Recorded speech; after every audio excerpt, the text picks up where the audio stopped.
Então a gente tem aqui a visão de corte.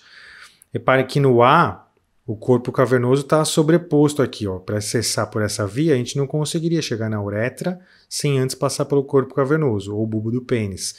Então acaba tendo um risco enorme hemorrágico e inviável.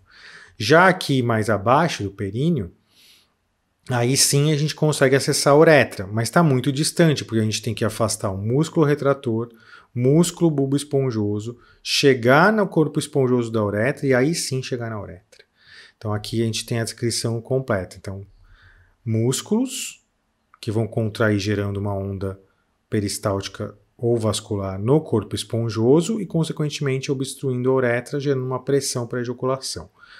Aqui o corpo cavernoso do pênis, a túnica albugínea e o septo separando. Quando a gente vem para C, que seria na região escrotal, aí sim a gente já tem uma facilidade maior, porque a gente afasta os músculos retratores, acessa direto a uretra, seccionando também o corpo esponjoso da uretra. Então tem a zona hemorrágica do corpo esponjoso, mas não tem nem músculo, nem corpo cavernoso. E na hora de suturar, a gente tem uma facilidade de proximidade com a pele. Quando avança de escrotal e pré-escrotal para a região do osso peniano, aí se torna praticamente impossível. Primeiro porque tem o bulbo da glande, que é essa dilatação, que é uma zona hemorrágica, e depois tem esse estreitamento do pênis. Então não tem como acessar por aqui com segurança e nem tem por quê, porque o cálculo vai parar ali. Se o cálculo chegar a entrar no osso peniano, aí fica muito difícil a gente tenta primeiro sondar e empurrá-lo para uma região acessível, ou senão a gente tem a uretra totalmente vedada e com comprometimento de via, então tem que fazer a uretrostomia pré-osso peniano. Então esses são os pontos aqui, a região vascular que eu já tinha mostrado, então as artérias dorsais do pênis, aqui as artérias do corpo profundas do pênis que vão nutrir o corpo cavernoso, e as artérias do bulbo esponjoso, que acaba seguindo também o corpo esponjoso da uretra.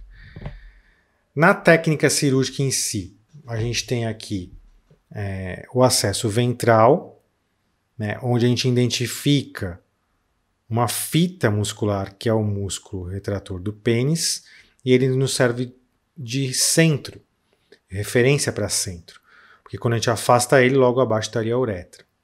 Essa uretra tem uma coloração específica e aí tem uma dificuldade visual porque a gente não pode sondar, porque como é que a gente vai sondar se está obstruído? Então a gente às vezes não é possível. Às vezes o próprio cálculo nos ajuda a identificar a uretra e aí a gente faz a incisão sobre ele e acaba fazendo a uretrostomia. Mas quando faz esse acesso, aqui está com o catéter ou com a sonda, a gente tem uma abertura primeiro do corpo esponjoso, porque ele é um anel ao redor da uretra. Então ele circunda no aspecto esponjoso a uretra, então é uma zona vascular. Então já tem um sangramento ali, jogo na abertura.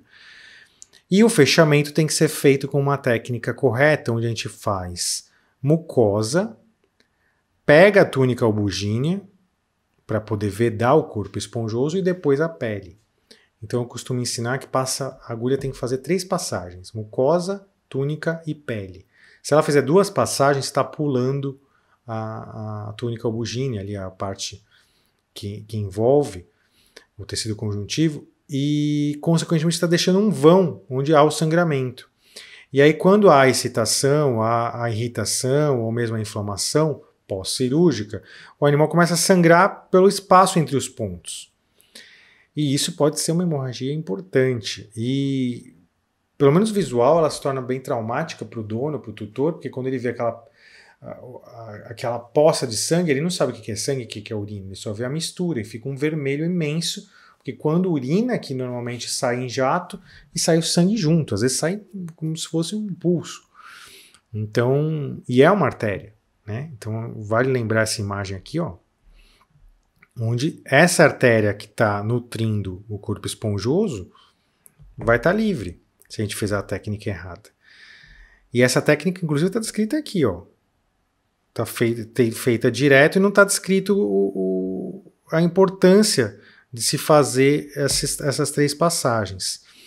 Numa complementação, a gente pode fechar direto a pele, mas reparem como é a passagem agora no maior aumento. Então, uma espécie de W, ó.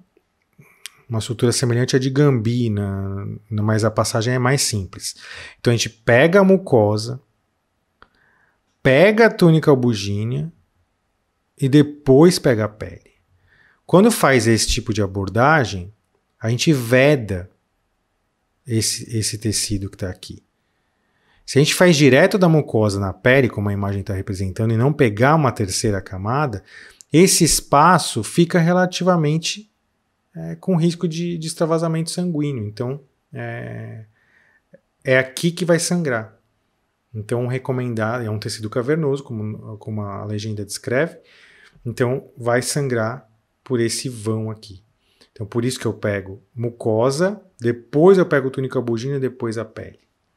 Isso é fundamental ser observado, essas 3 passagens.